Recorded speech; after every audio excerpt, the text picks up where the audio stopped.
Hi guys, welcome back to my YouTube channel. मेरा नाम है प्रशस्ति पटेल और मैं आपको आज के वीडियो में केमिस्ट्री पढ़ाने वाली हूँ। Chemistry class 10th chapter number 1। तो आज से हम अपना क्लास 10 शुरू करने वाले हैं और हम बहुत ज़्यादा सीरियस होकर सारे के सारे चैप्टर बहुत अच्छे से पढ़ेंगे ताकि हम अच्छे से स्कोर कर पाएँ। ठीक है बेटा, तो हमारे चैप्टर का नाम है केमिकल रिएक्शंस एंड इक्वेशन। क्या नाम है? Chemical reactions and equation. तो सबसे पहले हम समझेंगे कि केमिकल रिएक्शंस क्या होती है। देखो बेटा, जैसे कि हमने अपने पहले के क्लासेस में भी पढ़ रखा है कि केमिकल रिएक्शंस क्या होती हैं। जिस भी प्रोसेस में कोई भी केमिकल फॉर्म्ड हो, यानी कि कोई नई चीज़ बने, कोई केमिकल चेंज हो, उसको हम कहते हैं केमिकल रिएक्शन। जब उस रिएक्शन को हम केमिकल रिएक्शन कहते हैं। कौन सी रिएक्शन को? जिस भी कोई प्रोसेस में अगर कोई केमिकल फॉर्म हो रहा है, कोई केमिकल चेंज आ रहा है, वो रिएक्शन को हम केमिकल रिएक्शंस कहते हैं। जैसे कि फॉर एन एग्जांपल हमारी एनसीईआरटी बुक में भी दे रखा है ये example, which is hydrogen gas react with oxygen gas to produce water in some conditions. यानी कि बेटा, अगर हम हाइड्रोजन गैस लें, क्या लें? हाइड्रोजन गैस लें और फिर हम ऑक्सीजन गैस लें, वो दोनों को मिलाकर वो दोनों जब रिएक्ट करेंगी साथ में, तो हमारी वाटर बनेगा। क्या बनेगा बेटा? वाटर बनेगा। समझ आया? ये धीरे धीरे आप बेसिक्स हैं और समझते जाओगे। मैं बहुत अच्छे से पढ़ाऊँगी आपको, ठीक है? आप अच्छे से समझ जाना। I hope you guys know कि हम हाइड्रोजन गैस को H से और ऑक्सीजन गैस को O से डिनोट करते हैं। ठीक है बेटा, तो बेटा अब हम पढ़ने वाले हैं कि केमिकल इक्वेशंस क्या होती है। केमिकल इक्वेशन देखो, simple representation of chemical reaction with symbols and formula. अगर हम कोई भी रिएक्शन, यानी कि जो ये केमिकल रिएक्शन हमने पढ़ी, इसी को अगर हम फार्मूला के बेसिस पे लिख दें या फिर तो सिंबल्स से रिप्रेजेंट कर दें, तो उसको हम केमिकल इक्वेशंस कहते हैं। जैसे कि हमने यहाँ देखा, जैसे हमने सेम चीज़ यहाँ पे पढ़ी थी कि hydrogen gas react with oxygen gas to produce water in some conditions. ऐसे ही जब हम यहाँ देखेंगे तो hydrogen gas react with oxygen gas to produce water. समझ आया? यही को अब हम कह देते हैं हमारी, क्या है ये? केमिकल इक्वेशन है। और यहाँ अगर जब हमने वर्ड्स में लिखा है तो ये मतलब है तो ये भी chemical reaction he, but it just हमने ये रिप्रेजेंट कर दिया है किसके फॉर्म में? सिंबल्स और फॉर्मूले के फॉर्म में। तो इसको हम केमिकल इक्वेशन कहने लगे, जिसमें क्या क्या आए हैं बेटा? रिएक्टेंट्स आए हैं और प्रोडक्ट्स आए हैं। रिएक्टेंट्स कौन से? ये वाली जो साइड है रिएक्टेंट्स की है, ये प्रोडक्ट की है। बिकॉज ये हमने प्रोड्यूस किया ना बेटा, ये हमने दो चीज़ों को मिला के जब बना दिया हमने, तो ये हमारे रिएक्टेंट्स हो गया, और जिनसे हमने बनाया, जिसने रिएक्ट किया, वो रिएक्टेंट्स हो गए। बेटा अब हम सिंबल्स पढ़ने वाले हैं। जैसे कि ये रहे हमारे कुछ सिंबल्स जो कि बहुत ज़्यादा ही यूज़ होंगे अब आने वाले चैप्टर में, और आगे भी अब यूज़ होते ही जाएंगे। ये बहुत ज़्यादा कॉमन बन जाएंगे। आप बस एक बार रिपीट कर लेना है इन्हें और अच्छे से समझ आ जाएगा। तो हम सबसे पहला वाला पढ़ेंगे, विच इज़ एक्वस। इसका क्या मतलब होता है? AQ का मतलब होता है एक्वस। एक्वस यानी कि पानी, एक्वा बोलते हैं ना हम। तो देखो, अगर कोई भी चीज़ हम पानी में डिज़ोल्व कर दे रहे हैं, तो अगर हम कोई भी चीज़ को पानी में डिज़ोल्व कर दे रहे हैं, इसका मतलब कि है एक्वस में है वो। PPT क्या होता है? इसको हम आगे भी पढ़ने वाले हैं। PPT बोल दो या फिर प्रेसिपिटेट बोल दूँ मैं, ये डाउन एरो बन जाएगा, डाउनवर्ड्स एरो बन जाएगा। इसका मतलब है कोई भी चीज़ इनसॉल्युबल है पानी में। ठीक है? S होगा तो सॉलिड, अगर L है तो लिक्विड, गैस है, या फिर अपवर्ड्स एरो है, इसका मतलब कि गैस है। और अगर ऐसे ट्राइंगल बना है किसी भी रिएक्शन के ऊपर, इसके ऊपर अगर मैं मान लीजिए, वैसे बनाते नहीं है, बट अगर मान लीजिए मैंने यहाँ पे ट्राइंगल बना दिया है, तो उसका मतलब कि हो जाएगा हीट है। ठीक है बेटा, आगे भी हम समझते हैं और चीज़ों को। अब हम पढ़ेंगे कि हम ये केमिकल रिएक्शंस को लिखते कैसे हैं। ये जो हमने अभी केमिकल रिएक्शन आपको दिखाई, इसको मैं लिखूंगी कैसे? तो बेटा राइट हैंड साइड पे हमेशा क्या लिखना होता है? रिएक्टेंट्स लिखने होते हैं। क्या लिखना होता है? रिएक्टेंट्स लिखने होते हैं। जैसे कि हम अगर सेम इक्वेशन अभी पढ़े जो कि हमने पढ़ी थी, विच इज़ हाइड्रोजन गैस है जो कि ऑक्सीजन जो कि गैस है, that produces H2O which is a liquid. अगर मैंने ये चीज़ लिख दी ऐसे करके, तो हमको ये समझ आ रहा है कि हमने लेफ्ट हैंड साइड पे क्या लिखा है? लेफ्ट हैंड साइड पे क्या लिखा है बेटा? रिएक्टेंट्स लिखे हैं। इस साइड पे मैंने रिएक्टेंट्स लिखे हैं, और राइट हैंड साइड पे क्या लिखा है मैंने? प्रोडक्ट लिखा है। ऐसे ही आप करोगे, बीच में एरो लगाओगे, लेफ्ट हैंड साइड पे क्या लिखोगे, जितने भी रिएक्टेंट्स है वो, और फिर राइट हैंड साइड पे क्या लिखोगे, जो हमारा प्रोडक्ट है वो। जो रिस्पेक्टिव स्टेट्स हैं ये भी आप लिखते जाओगे। जैसे कि मैं लिख रही हूँ कि हाइड्रोजन गैस की फॉर्म में है, ऑक्सीजन गैस की फॉर्म में है, और जो हमने वाटर बनाया है वो लिक्विड की फॉर्म में है। ठीक है, ये भी आप लिखोगे। नेक्स्ट जो हमें करना है दैट इज बैलेंसिंग। बैलेंसिंग हम ज़रूर कर लेंगे। जैसे कि ये इक्वेशन अभी बैलेंस नहीं है। बैलेंसिंग मतलब होता है number of atoms of each element in a chemical equation should be same on the LHS side and RHS side. यानी कि जितने भी एटम मैं यहाँ लेने वाली हूँ इस एलिमेंट के, उतने ही एटम इस एलिमेंट के यहाँ भी होने चाहिए। जैसे कि अगर मैं लूँ कि हाइड्रोजन के यहाँ पे 2 एटम है, तो यहाँ भी हाइड्रोजन के 2 एटम ही होने चाहिए। ठीक है, दोनों साइड पे जो रिएक्टेंट्स का नंबर है, जो रिएक्टेंट्स के एटम का नंबर है और जो प्रोडक्ट्स का एटम का नंबर है वो इक्वल होना चाहिए। क्यों इक्वल होना चाहिए, ये भी क्वेश्चन आता है। That is also a PYQ, है ना। तो बेटा इक्वल इसीलिए होना चाहिए क्योंकि वाई, तो बेटा law of conservation of mass ये कहता है मास can neither be created nor destroyed in a chemical reaction. अगर हम कोई भी केमिकल रिएक्शन कर रहे हैं तो उसमें ना ही तो कोई मास बनेगा, ना ही तो टूटा जाएगा, यानी कि ना ही तो डिस्ट्रॉय होगा। तो इस वजह से जो टोटल मास है रिएक्टेंट्स का should be equal to total mass of products. ये समझ आया? ठीक है, अब मैं आगे आपको और चीज़ें बताती चलती हूँ। जैसे कि अगर आप ये वाली इक्वेशन बेटा आप देखेंगे तो इसमें अगर मैंने P के एटम 2 बार लिए हैं और इसमें Q के एटम 2 बार लिए हैं, तो PQ जो है ये भी 2 बार बना। ये इस 2 को मैंने इससे मल्टीप्लाई किया तो 2 एटम हो गए ना, है ना। और ऐसे ही इस 2 को मैंने Q से मल्टीप्लाई किया तो इसके भी 2 एटम हो गए, Q के भी 2 एटम हो गए यहाँ भी, और यहाँ भी P के भी 2 एटम हो गए यहाँ भी और यहाँ भी।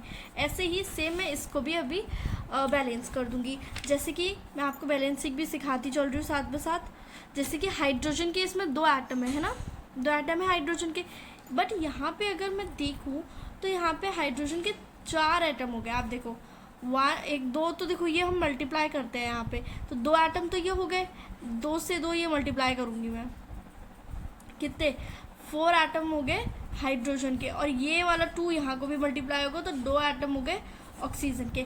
यहाँ 2 एटम तो है ऑक्सीजन के, बट 4 तो नहीं है ना बेटा, यहाँ पे 2 है। सिर्फ एटम जो हाइड्रोजन का है वो 2 ही है, तो मैं इसके आगे लगा दूंगी 2। अब यहाँ भी 4 एटम हो गए हाइड्रोजन के और यहाँ भी 4 एटम हो गए हाइड्रोजन के, यहाँ पे 2 एटम हो गए ऑक्सीजन के।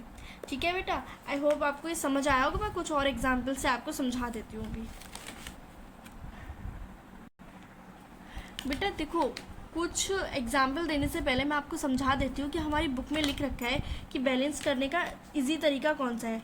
तो बैलेंसिंग करने का सबसे इजी तरीका यही है कि आप सबसे पहले मेटल्स को बैलेंस करना। ठीक है, जैसे कि अगर आपको सोडियम दिख गया या फिर आयरन दिख गया तो आप सबसे पहले उसको बैलेंस करेंगे एंड देन नॉन मेटल्स को बैलेंस करेंगे, उसके बाद ऑक्सीजन एंड देन हाइड्रोजन। अगर आप इन दोनों को पहले कर दोगे तो सब गलत हो जाएगा। कई चीज़ों में सही हो भी जाता है बट 1-2 बार गलत भी हो जाता है, तो इसीलिए आप इसी सीरीज़ में करिएगा। सबसे पहले आप मेटल्स को, देन नॉन मेटल्स को, ऑक्सीजन एंड देन हाइड्रोजन को। तो बेटा चलो हम एक एग्जाम्पल खुद से लिख के समझ लेते हैं, फिर आपको इजीली समझ आ जाएगा। जैसे कि हमने एक एग्जाम्पल तो ये ले लिया था, एक और मैं आपको समझा देती हूँ।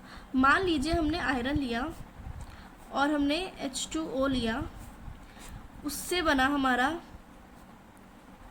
ये कंपाउंड हमारा बना, एंड देन मैंने हाइड्रोजन, उसमें हाइड्रोजन गैस बनी। ठीक है बेटा, अब देखो मैं इसको कैसे करके बैलेंस करूँगी। इसको बैलेंस करने के लिए सबसे पहले हमें क्या बैलेंस करना है, मेटल्स बैलेंस करने हैं।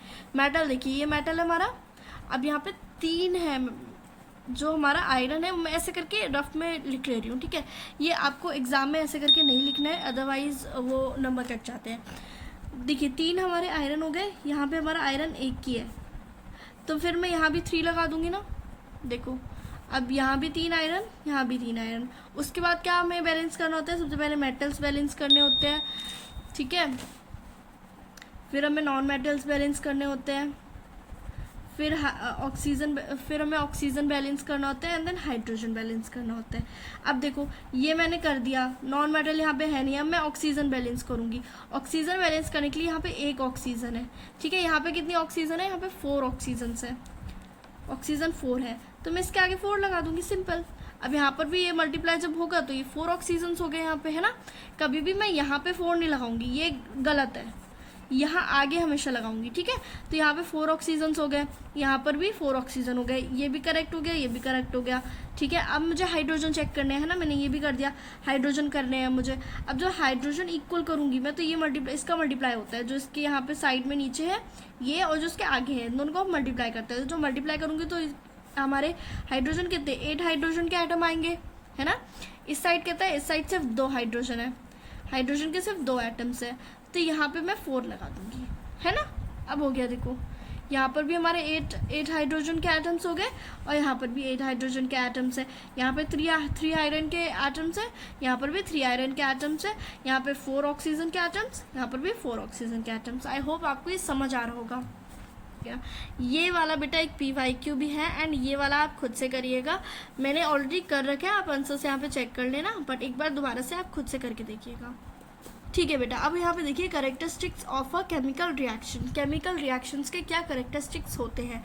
जब बेटा फॉर्मेशन ऑफ प्रेसिपिटेट, जिसको हम डाउनवर्ड एरो से भी डिनोट करते हैं, और उसका शॉर्ट फॉर्म हम PPT बोलते हैं, ठीक है। फिर एवोल्यूशन ऑफ गैस, किसी भी रिएक्शन में अगर गैस प्रोड्यूस हो रही है, जैसे कि हमने ऊपर वाली पढ़ी थी, तो उसमें कहीं ऑक्सीजन प्रोड्यूस हो रही थी, कहीं हाइड्रोजन प्रोड्यूस हो रही थी, तो वो भी एक कैरेक्टरिस्टिक है कि केमिकल रिएक्शन हुआ है। या फिर तो कलर चेंज हो गया, आगे हम और पढ़ेंगे, अभी हमें इसके सबके एग्जाम्पल्स हमें पढ़ने हैं। टेम्परेचर चेंज हो गया, या फिर तो स्टेट ही चेंज हो गई, ठीक है बेटा। ये हमारे 5 पॉइंट्स हो गए जो कि हमें याद रखने हैं, क्वेश्चन में कभी कभार आ भी जाता है, वरना आपको याद तो रखने ही, इसके एग्जाम्पल आगे भी हैं।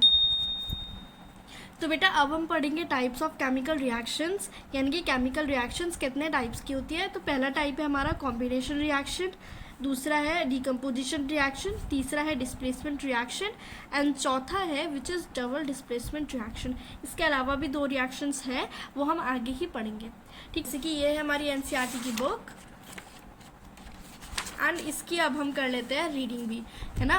मैं साथ साथ में रीडिंग भी कराती चलूँगी, आगे वाले जो हम अभी टाइप्स पढ़ने वाले हैं उसकी भी रीडिंग हम कर लेंगे। तो पहले पेज पे तो ऐसा कुछ भी इम्पोर्टेंट नहीं लिखा हुआ है, बस इसमें ये लिखा है कि कभी भी अगर केमिकल रिएक्शन हो, केमिकल चेंज होता है ना, जो कि मैंने आपको अपने नोट्स में लिखा भी है। पूरा हमारे जो पूरे नोट्स हमारे NCERT बेस्ड ही हैं। तो देखो, जब भी कोई केमिकल चेंज होता है तो वहाँ पर हम कहते हैं कि केमिकल रिएक्शन हुई है, ठीक है। कोई भी केमिकल चेंज होगा, that means chemical reaction has taken place. Okay बेटा, आगे भी हम पढ़ते हैं।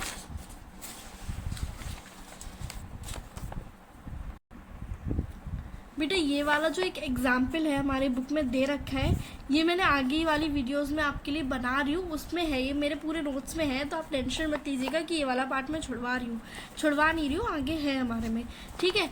फिर हमने देखा कि कौन कौन से ऑब्जर्वेशंस हैं, यानी कि कौन कौन से कैरेक्टरिस्टिक्स हैं, है ना, कौन कौन से कैरेक्टरिस्टिक्स है। तो कैरेक्टरिस्टिक्स इसमें 4 टाइप्स के दिए हुए हैं, PPT वाला भी होता है, वो भी आप यहाँ पे लिख सकते हो, ठीक है। कि चेंज इन स्टेट हो गया, कलर हो गया, एवोल्यूशन ऑफ गैस हो गया, चेंज इन टेम्परेचर हो गया, PPT बनना भी हो गया, ठीक है। ये भी आपके आगे NCERT में पूरे में दे रखा है, ये भी हमने पढ़ लिया। फिर क्या लिखा है यहाँ पे, ऐसा कुछ इंपॉर्टेंट नहीं है यहाँ पे।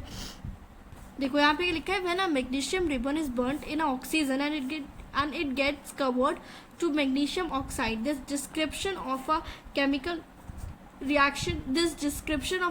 reaction in a sentence form is a quite long. It can be written in a shorter form. The simplest way to do this to write it in a form of a word equation. जब मैं word equation की form में किसी भी reaction को लिख देती हूँ, उसे हम कहते हैं केमिकल इक्वेशन। हमने ये चीज़ें पढ़ी है कि the word equation shows a change of reactants to products through a arrow placed between them. मैंने आपको बताया था कि हमें बीच में एरो बना देना होता है। ये भी मैंने बताया था कि रिएक्टेंट्स को लेफ्ट हैंड साइड लिखते हैं with a plus sign, and जो हमारे प्रोडक्ट्स हैं उसको हम प्लस साइन के साथ हम राइट हैंड साइड पे लिखते हैं, ठीक है बेटा। आई होप ये समझ आया हो आपको।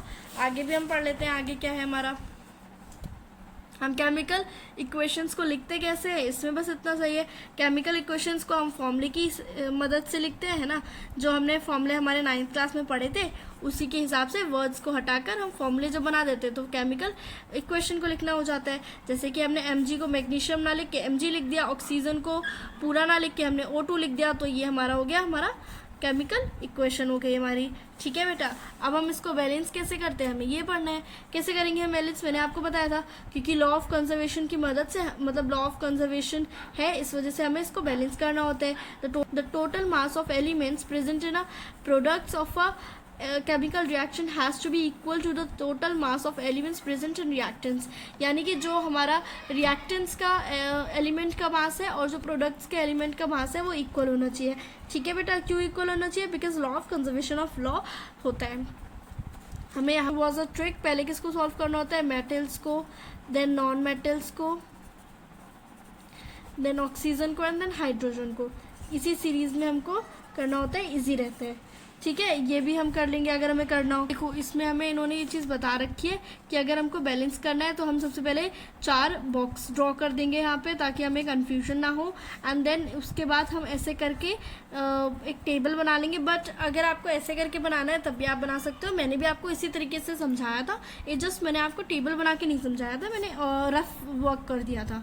ठीक है बेटा, उसके बाद हमें इन्होंने मल्टीप्लाई करके एंड वहाँ एंड देन उसके बाद बेटा मल्टीप्लाई करके इन्होंने बैलेंस कर दिया।